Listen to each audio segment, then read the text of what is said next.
Larry Hausner here, the author of Save Baseball, a prescription for the major leagues.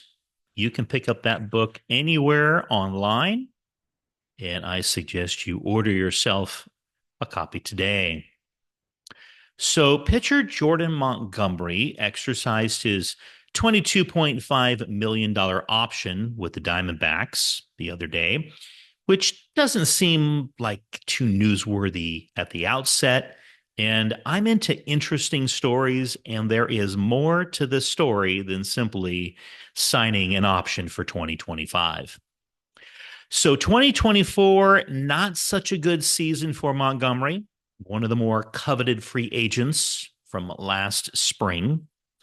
You may recall in 2023, he helped lead the Texas Rangers to their first World Series championship. And prior to that season's trade deadline, the Texas Rangers and St. Louis Cardinals agreed to a five-player trade that was built around the left-handed starter, who delivered as he posted a 4-2 record with a 2.79 ERA in 11 regular season starts for the Rangers. And in the postseason, he was 3-1 with a 2.9 ERA, and that included 14 stellar innings in the ALCS, you might recall as well. He then became a free agent and did not garner a great deal of interest. However, the D-backs signed him from the team that actually beat them in the World Series the year before to a one-year, $25 million contract that included a vesting player option for the second season, which is 2025. And he was signed in late March when spring training had all but concluded. It was 2 days before opening day, meaning that he basically had no spring training to get in shape. And the result, I think, based on that, was a subpar record this season. He was 8-7 and a lofty ERA over 6.23 to be exact. But what makes this story compelling is that while he didn't live up to the big contract, his poor performance drew the displeasure of D-backs owner Ken Kendrick following the season, who said in a radio appearance that he made a, quote, horrible decision to pursue Montgomery last spring. Boy, I bet that's nice to hear from your boss. Kendrick said on that radio show, quote, "Let me say it best. The way I see it is that if anybody wants to blame anyone for Jordan Montgomery becoming a D-back, you're talking to the guy that should be blamed because I brought it to their attention." And that was on the Burns and Gumbo show. And he later went on to say, quote, "I pushed for it.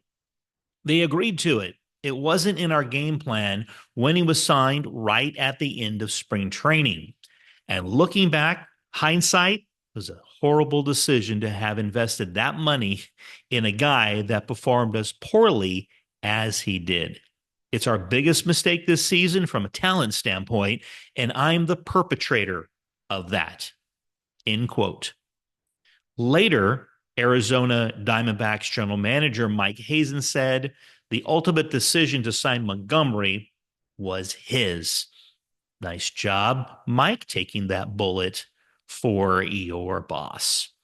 He also said that he thinks Montgomery will improve in 2025. So here's the compelling part. So it shouldn't come as too much of a surprise that Montgomery opted in and took the guaranteed money. But it is surprising, however, given those comments by Diamondbacks owner Ken Kendrick. Regardless, I say, good for you, Jordan Montgomery. That was the deal they signed you to, and you're entitled to it. It just seems interesting that he's playing for an owner who's basically, his boss, who said it was a horrible idea to sign him and that he was their biggest mistake last season.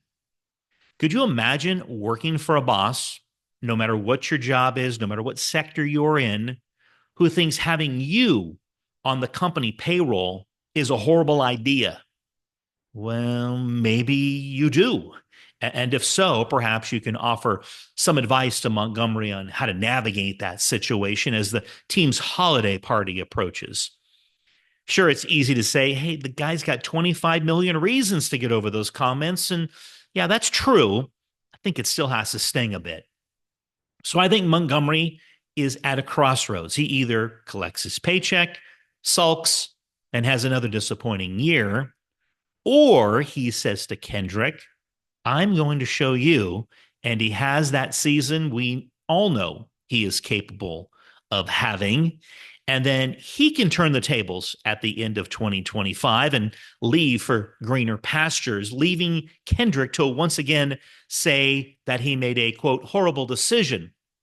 This one, however, won't be about Montgomery's poor season because he'll have a good one, but will be that he shouldn't have popped off in the first place about Montgomery's 2024 campaign, as he then has to go off in search of someone to replace him. Like, comment, subscribe, share, do all those things for me. Until next time, for the love of the game, I'm Larry Hausner.